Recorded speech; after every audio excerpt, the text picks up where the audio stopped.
Hey GlobeTrotters, welcome back to the channel. If you're new here, welcome. My name is Lori. Thank you for taking the time out of your day to click on this video. As you can see from the thumbnail, we're going to be talking about Jamaica and whether or not it's safe to travel there. We're going to talk about some other Caribbean nations as well as we get into that. But if this is the kind of video that you would love to see, then please make sure that you stick around. But first, of course, make sure that you click on that subscribe button if you have not yet subscribed to become a part of the tribe, because we're building something meaningful over here. So in this community, we strive to educate, motivate, and inspire each other in all things travel related. So today we're going to do all of that. I'm going to educate you a little bit about Jamaica. We're going to start with a brief history of Jamaica and then talk about the history of the issues that are currently causing the problems, about the state advisory that is placed by the US, and then also Canada, and then also Great Britain. So we'll talk about those three advisories, how they differ, what they really mean, whether or not it's truly safe for you to travel to Jamaica.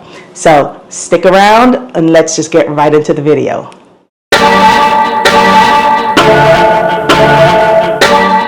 Jamaica is an island country of the West Indies. It is the third largest island in the Caribbean Sea after Cuba and Hispaniola, which contains Haiti and the Dominican Republic.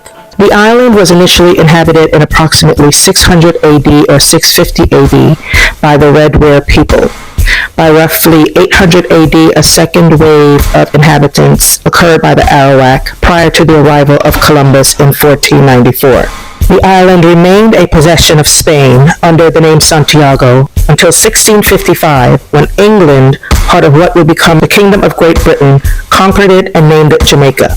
It became an important part of the colonial British West Indies. The importation of African slave labor begun by the Spanish continued under the British with much greater intensity and grew steadily in volume as sugar production increased in extent and value. Their reports of the conditions of the slaves contributed greatly to the abolition movement and helped lead to the passage of the Slavery Abolition Act of 1833, formally ending slavery in Jamaica August 1st, 1834. On August 6, 1962, Jamaica became an independent nation as a member of the British Commonwealth, meaning that Great Britain no longer controlled the affairs of the country, but was now the responsibility of the newly elected Prime Minister and the locally elected cabinet.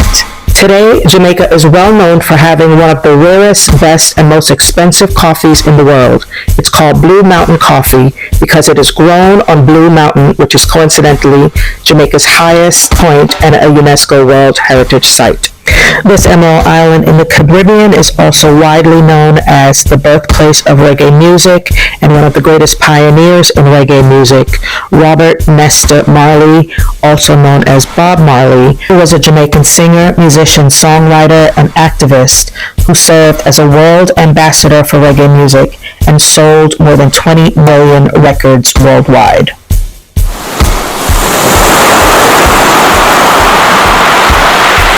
The tourism sector is important to many developing economies like Jamaica that rely on it to bring in much-needed revenue. Tourism directly employs 175,000 Jamaicans and generates indirect employment for another 354,000. It contributes to roughly 24% of the GDP to help improve roads, airports, cruise ship terminals, job conservation, and landscaping. However, the Caribbean nation has faced great decrease in tourism recently, due in large part to some of the world's most powerful nations advising against visiting Jamaica. The U.S. State Department has placed a travel advisory against travel to Jamaica. Now, the way that the travel advisories work, and you can go to travel.state.gov, I'll make sure I leave a link in the description box for you to all of these advisories. But you go to travel.state.gov and you put in your country that you're interested in researching, which you should for any international trip that you're taking, because that will tell you not only if there is a travel advisory, it will also tell you whether visas are required. It'll tell you how many blank pages you need in your passport, if you need a passport to travel to that destination, and all of that. If there are any health concerns, any outbreaks or anything going on within that country. So with Jamaica, the U.S. placed a level 3 advisory on it, assigned a level 3 advisory to Jamaica. And it goes from level 1 to level 4. So level 1 is exercise normal caution. Level 2 is exercise increased caution. Level 3 is reconsider travel. And level 4 is do not travel. So usually if it's a level 4, then you will find that especially government employees are not allowed to travel to that nation. If it's a level 3, government employees are discouraged from traveling to several parts of that destination. And U.S. citizens as well as U.S. nationals are encouraged to reconsider traveling there because it may be difficult for the U.S. consulate to get you out of the country if there is a situation that arises. Now, the reason, according to this state.gov website, for this level 3 advisory is health concerns, etc. I made a TikTok about it, so instead of repeating myself, I'm just going to insert it here. If you're not already following me on TikTok, that's where I post this short content. So that was posted 3 or 4 weeks ago. Follow me over on TikTok, or you can just go straight there, and my handle is GlobeTrotterLori, both on TikTok and on Instagram. So let's look at the state advisory and then we'll come back and talk about it. Hey guys, I'm back with another travel advisory. Unfortunately, this is for another Caribbean nation. This time it is for Jamaica. Home invasions, armed robberies, sexual assaults, homicides are at an all-time high in Jamaica, sadly so. And so the U.S. government has raised its number to a 3, again on a scale from 1 to 4. First it was the Bahamas at a 2, now it's Jamaica at a 3.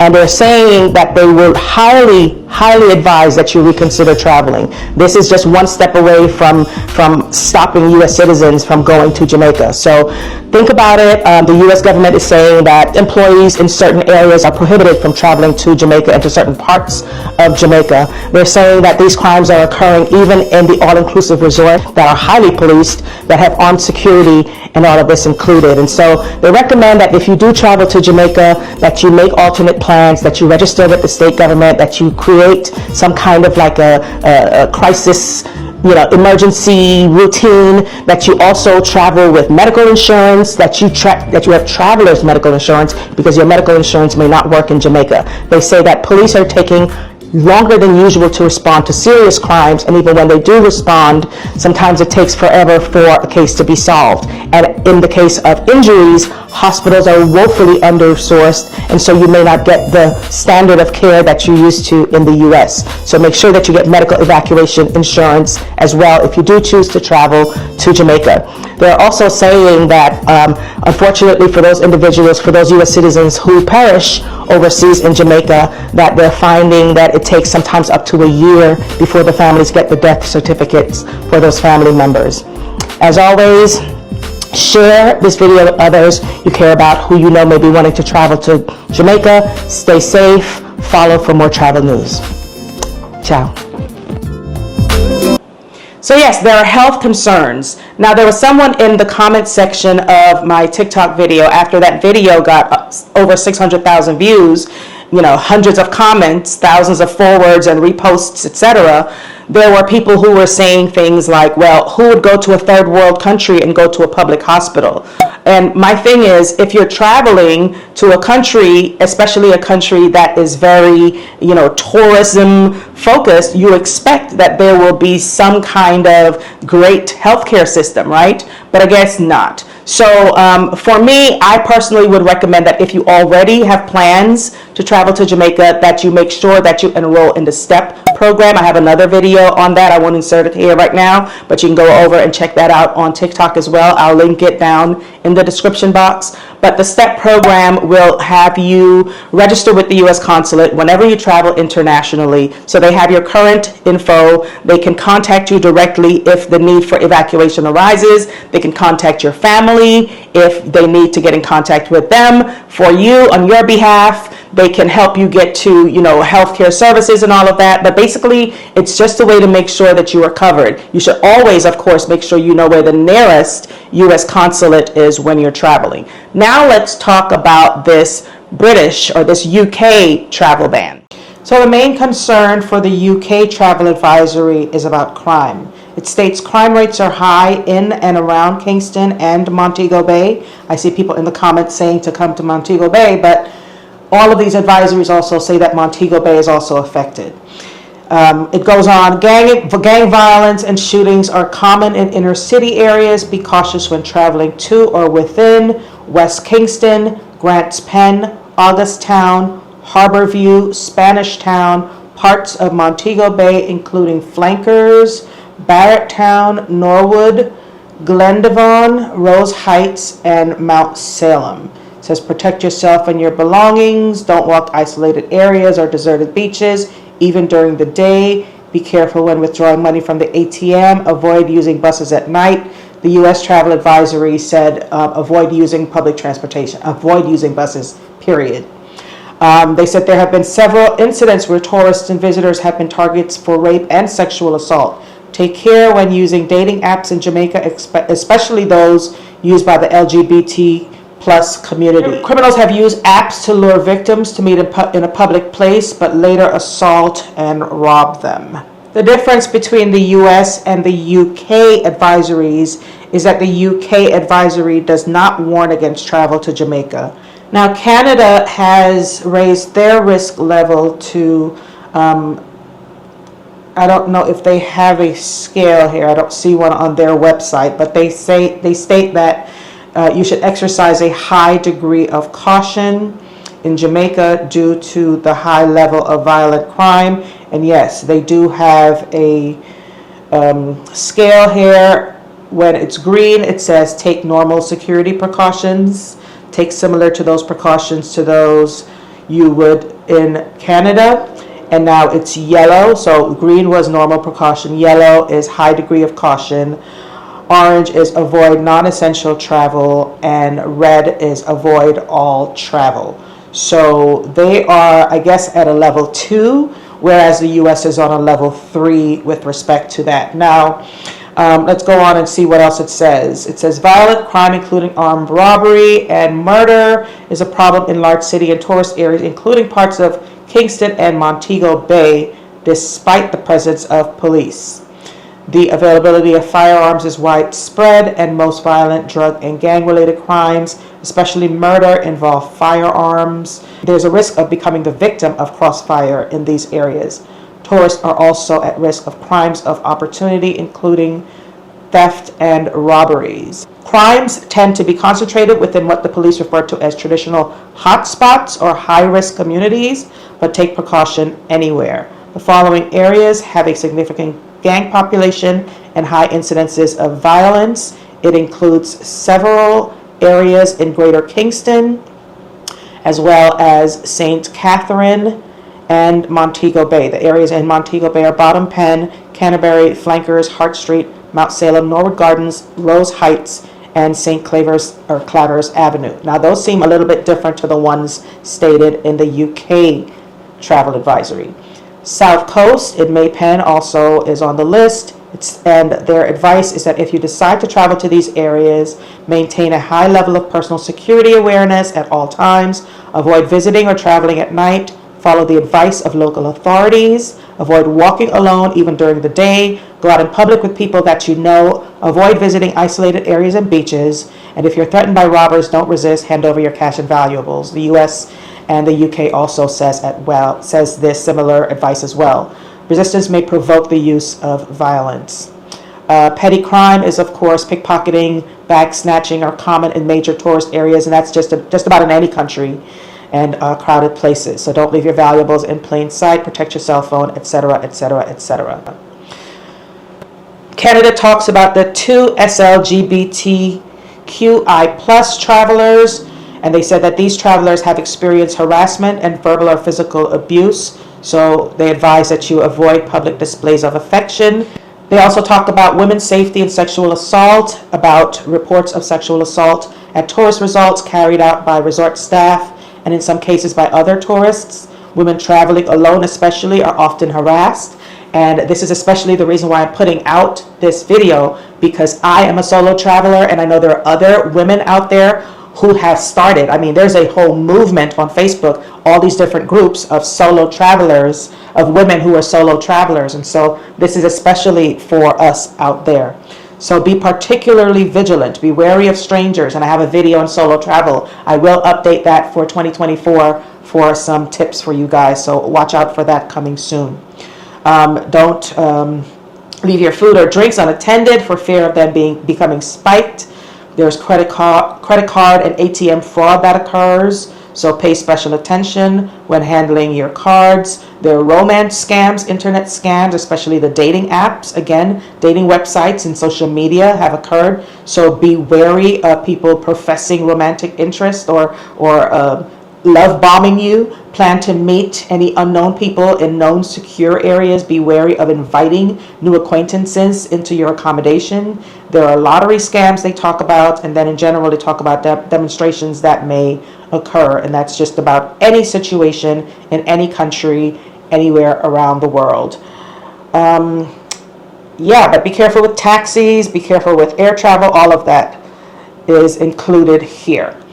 So that is the difference between the 3 different state advisories. Now I want to talk about some of the stories, because people say, well, where is the evidence? There's another commenter, many commenters, so I'll just post some examples, who say, where is the evidence? Where is the evidence? Where is the evidence? Well, I haven't been to Jamaica since the lockdown in 2020. However, I've wanted to revisit Jamaica. I've been there several times. I've wanted to revisit Jamaica. I have nothing against the people. I have nothing against Jamaica. I love Jamaica. I love the people. I love the food. I love the culture. I love the beaches. I love the music. All of it. It's very similar to my culture. However, I'm not going to put myself nor my family and my loved ones at risk by going there when the situation is very iffy. And I will let you know my own personal experience. There will be some story time at the end of this video, how I personally witnessed some things that made me pause when it comes to going back, unless there is some change in how crime is handled in the country. So let's talk about some of those specific stories, and I will post them here on the screen so you can read along here with me. Now, of course, knowing the role that tourism plays in the economy for Jamaica, I do not make this video lightly. However, I feel the need to inform you guys that there is more to the story. Now, I took it upon myself to go to a website that lists different countries and the level of violence, the crime rate by countries in 2024. And this is worldpopulationreview.com. In a snapshot, they say that crime rates are influenced by several factors such as poverty, unemployment, and law enforcement strictness. Countries like Venezuela, Papua New Guinea, and South Africa have high crime rates due to issues like corruption, economic changes, and social challenges. Low crime rate countries like Switzerland and Japan, these low crime rates are attributed to effective law enforcement and in some cases restrictive gun laws. But overall, they calculate crime rate by dividing the total number of reported crimes of any kind by the total population, then multiplying that result by 100,000, because crime rate is typically reported as X number of crimes per 100,000 people. And so on this list of countries with the highest crime, Venezuela is at number 1 with a score of 82.1. Guyana, my country, is on there as well with 68.80. It is at number 7, but Jamaica is at number 10, finishing the top 10 list of countries with the highest crime rates. Now, I am not traveling to Jamaica, and I've had some commenters come at me saying things like, well, you should be worried about Guyana because Venezuela is trying to invade Guyana because they just discovered oil off the coast of Guyana, for those who are not aware of global happenings. So Venezuela is trying to lay claim to some of that oil. Anyway, not getting into the politics of that.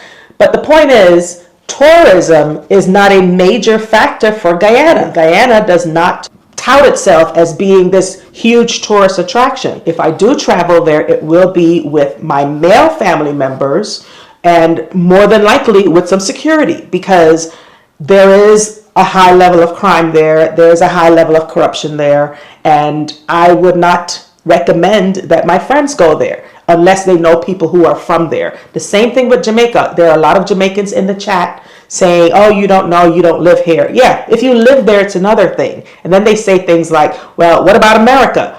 Again, per capita, there's less crime in America than there is in Jamaica. Yes, they talk about these mass crimes that occur here in America. And guess what? I'm trying to escape all of this negative stuff that's happening here. I'm trying to go somewhere, a nice beach. Trying to go to a nice resort. I'm trying to go someplace where there are different people, different food, a different energy altogether. I don't want to go to the same situation that I'm in. All due respect. It was just as recently as 2022 where Jamaica declares widespread state of emergency to fight violent crime. But this amnesty.org 52-page document where it is just about Jamaica says, let them kill each other, public security in Jamaica's inner city. So they were quoting public security in Jamaica's inner city, stating to let the people kill each other. And this is very troubling. This was a 2008 document, so as far back as 2008, these issues have been plaguing Jamaica. Again, another article from amnesty.org, a very well-respected organization, and this one is entitled Jamaica, Killings and Violence by Police, How Many More Victims? So it's not just in the U.S.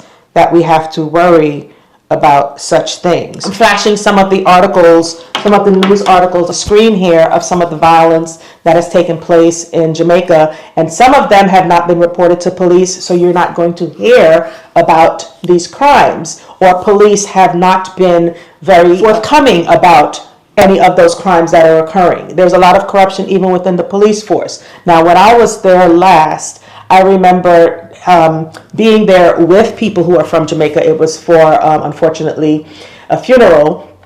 And we were in a taxi cab heading from Montego Bay to Kingston. And in that taxi cab, driven by a native Jamaican, someone who lived there, and that was his work. And we were stopped by the police on the highway. And the police person said to our driver, right hand or left hand? And we're like, what? Huh? Right hand or left hand? Right hand, I write you a ticket. Left hand, you give me a little something, I left you alone. So basically asking for a bribe in order to pass. We weren't doing anything illegal. Our driver was driving the speed limit. We were going our way. Everything was fine. But this was several people in the car, and we all witnessed this. And the driver stated to us that this is very typical behavior of what happens in Jamaica. So a native who is living there is telling us this. Again, I have friends who are here who have not traveled back in a while because of the same situation, the status of things in their country. It's okay to call a thing a thing. Like I said, in Guyana, there's a lot going on there that has made me not want to revisit there anytime soon. Nothing personal against Jamaica. So if you know someone who's going there, if you know someone who lives there and you wish to go with them, then, go along with the person who lives there. Those are the conditions under which I would visit. And I would, go with security and a driver and all of those things and make sure that I'm vigilant according to all of the steps set forth by the U.S. Consulate and the USState.gov website. I just wanted to bring the information to you. It's travel related, and I figure it is important enough for me to share it with you. So if you learned something important today, at least for all the research that I've done for this video, give the video a thumbs up. I hope that you're safe. I hope that you take care when you're traveling out there. Remember to value experiences over things, because travel is one of the only things we buy that truly makes us richer. Stay safe. Ciao.